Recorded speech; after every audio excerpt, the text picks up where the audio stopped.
What's up, everybody? Happy Friday. Hope all you're having a great day so far. Um, Getting into this episode of GH, Esme is nothing but the devil.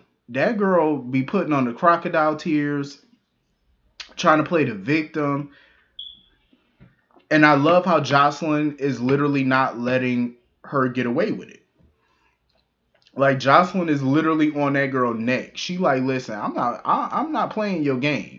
Jocelyn was like, listen, you could try that bullshit on Spencer, but you can't try it with me. Like she is not playing with her. She said, and she kept trying to get Spencer to realize his girlfriend ain't nothing but a damn snake, cause she is. Like that girl is the devil, you know. Then she go to the room, putting on this little crocodile tears, trying to act all upset. Because she really mad because Spencer never defends her really. When it comes to Trina, Spencer does not defend Esme. He doesn't stand up for her. He defends Trina at every end.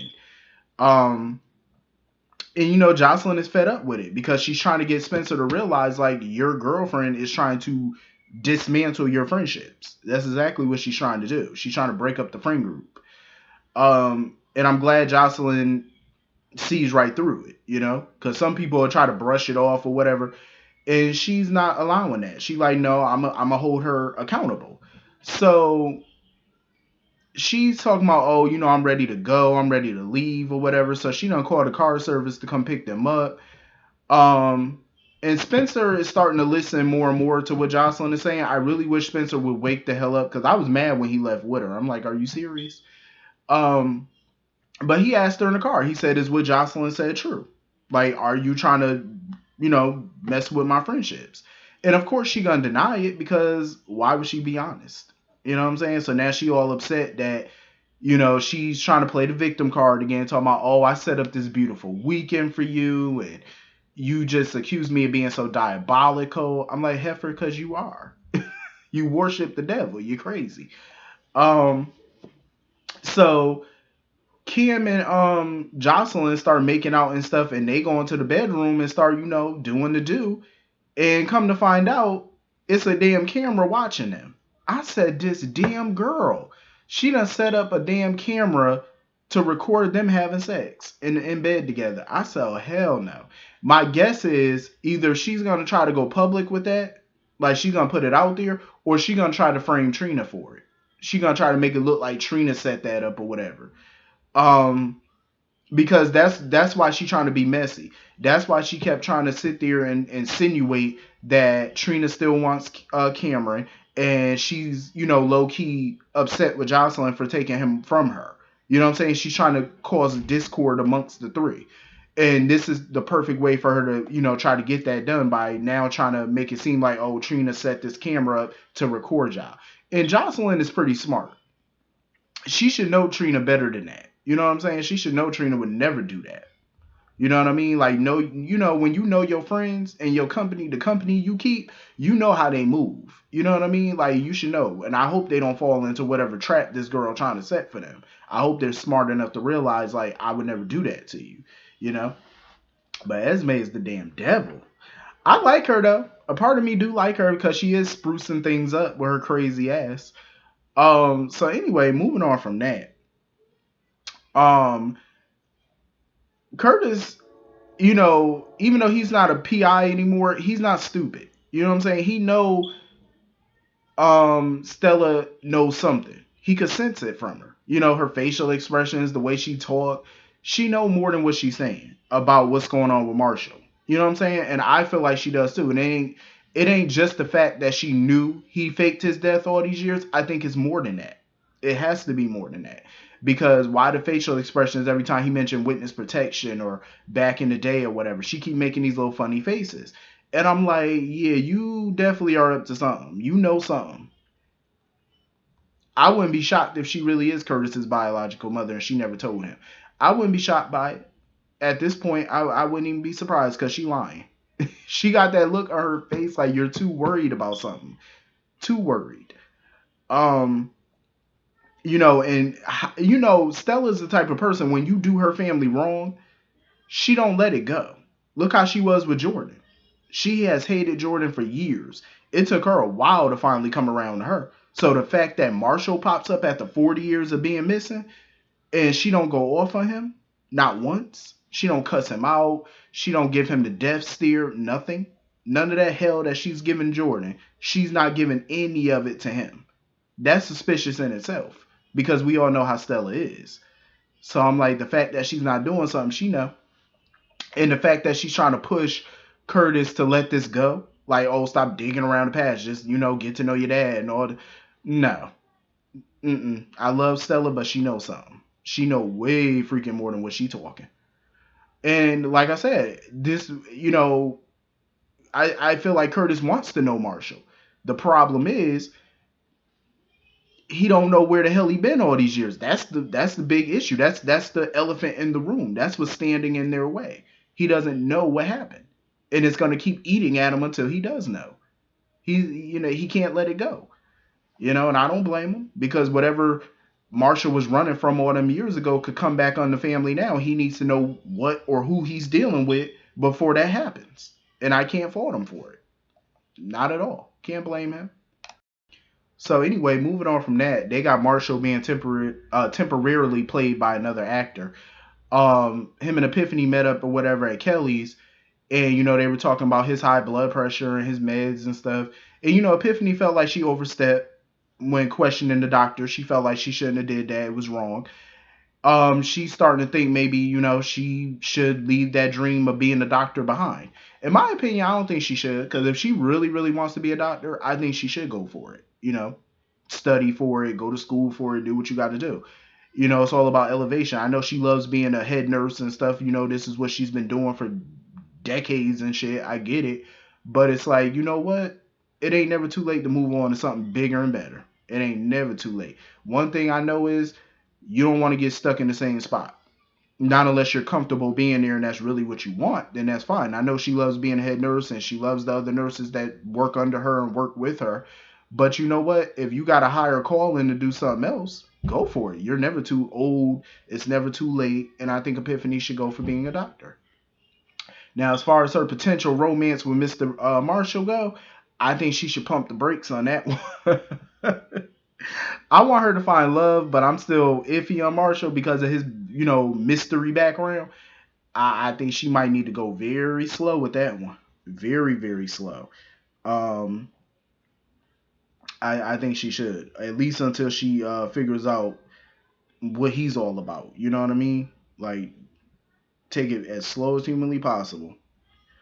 So anyway, moving on from that, Valentine, was digging for information. He was trying to talk to the nurse about looking in the records and, finding out, getting the proof that he needs to prove that BLQ is not the biological mother. You know what I mean? And then he was like, oh, the baby's blood type should be O negative or whatever. And the nurse was like, no, her blood type is O positive. Victor was sitting there trying to wonder why he's so interested in all of this or whatever. And he was like, well, shit, she never amended the what's the name or whatever. But he's trying to play it off with Victor like he's digging for information to find something to get payback on BLQ. Because she never did upgrade the birth certificate. But he's playing it off right now because he's not trying to tell Victor the whole story. And I don't blame him because he don't trust him with it. But Victor, I think, knows what Valentine is probably trying to do or look into it, and Victor can't risk it. Victor is a fool. He's a fool. Like, whatever's going on with Drew is that important that he's willing to not have a relationship with Valentine like he claims he wants. Like, helping Peter is more important to him. Because when Valentine went down to the parking garage, he was calling, leaving a message for Anna or whatever, that he may have a lead or whatever for her. And Victor done had his goon jump on Valentine or whatever, knock him out and put him in the back of the trunk of his car. I was like, damn, Victor, that's how you do your son? Allegedly. I say allegedly because I need DNA proof first. Like, I can't take people's word for it when they say, oh, this is my son, this is my daughter. I can't take your word for that. I need to see proof. So yeah, whatever this is with Drew, whatever information he need from him must be hella important. Cause Victor is doing the absolute most. Like, you kidnapping your own son, you're selling out an infant child. The devil. Just the devil. Like, I still can't get over that. Like, he gave up a child, gave up the whereabouts of a child for this information. You know how low down you got to be to do some stuff like that? You got to be Satan himself. Victor might as well put on them horns and a red cape and just walk around and twirl his mustache, grow a mustache and twirl it. You might as well just do that, because you just the devil. Only the devil would do some shit like this. With no shame either. Just no shame. And Peter is overly cocky and confident. Um, he's over the moon right about now. Now that he knows where Louise really is, he has this cockiness about him. Because Dante came in and was telling him, like, oh, you're gonna be transferred tomorrow instead of today because they need to run more tests. And Peter was like, no, I'm supposed to be transferred today. Like, he's in such a rush to get his day in court. And even Dante was confused. Because Dante was like, why are you so eager to get out of here? Especially seeing as how not so long ago he kept pushing and pushing to stay. And now he's so eager to get in that courtroom because he wants them charges dropped so he could try to go after Louise. That's really what it is for him. Laura and Martin were having a conversation because Laura, she understood that, everybody's entitled to a good legal defense, but she was worried about Martin being the one doing it because what the ramifications of that would be. Because if Martin gets these charges against Peter dropped, it gives Peter the latitude to go after an infant child. And, Laura just couldn't have that on her conscience. And I totally get it. But I also get where Martin was coming from a financial standpoint. He got bills. He got his mama that he take care of financially. He got ex-wives that he take care of. You know what I mean? He need his money. But like I said before, it's other wealthy clients in that town that he could, take on. I mean, look, Ned hired him to get Tracy out of her mess. I'm like, come on, what better than a Quartermain client? They got deep pockets. You don't really need Peter's money. And Martin thought about it, so he went to go see Peter and let him know, like, listen, I'm recusing myself as your attorney. And Peter didn't fight him on it, which seemed very weird. He didn't fight him on it at all. He didn't threaten him. He didn't nothing. He said, oh, that's fine. Peter was like, you could just give me back my retainer and go on our separate ways. And even Laura was dumbfounded by it. She was like, what the hell is he up to? Because she was wondering why he not fighting it. You know what I'm saying? Like, why you so easily letting your attorney go? And he's talking about, oh, because he believes in the legal system.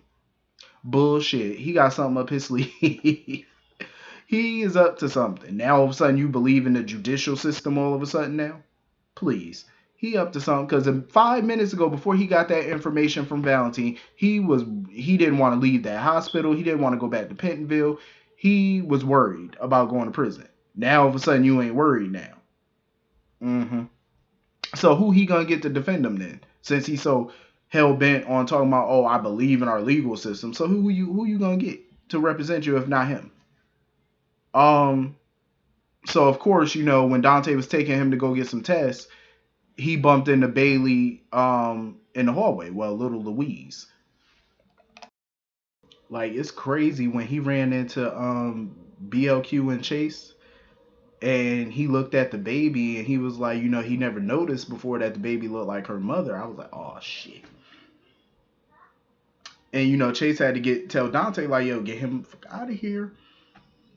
BLQ knew in that moment that Peter knew that was his kid. Chase didn't think he could possibly know. I'm like, Chase, you live in Port Charles. He know. Like, stop acting dumb. He know. You live in that town where all secrets always come out. You are not oblivious. Come on now. He know. It's best that y'all skedaddle up out of there and call Maxie and let her know y'all had a run in. You know what I mean? Don't be fooled. So anyway, Laura tried to assure them that Peter, he was gonna get, justice or whatever, like justice was gonna be served and he wasn't gonna mess with nobody no more. I don't know about that one. I don't know. He just might skate on some charges. Anyway, though, speaking of BLQ and Chase, this is like the second or third time that BLQ done rolled up on Chase when he was disrobed. Um, even he was like, "Do you ever knock?" No. Don't nobody knock. I said again, Chase, you live in Port Charles. People just walk in each other's home at will. Like nobody knocks, sir. Where do you think you live? No, but apparently Chase was at the hospital to get a physical because I guess he's fit for active duty again. I guess once he gets off desk duty or whatever.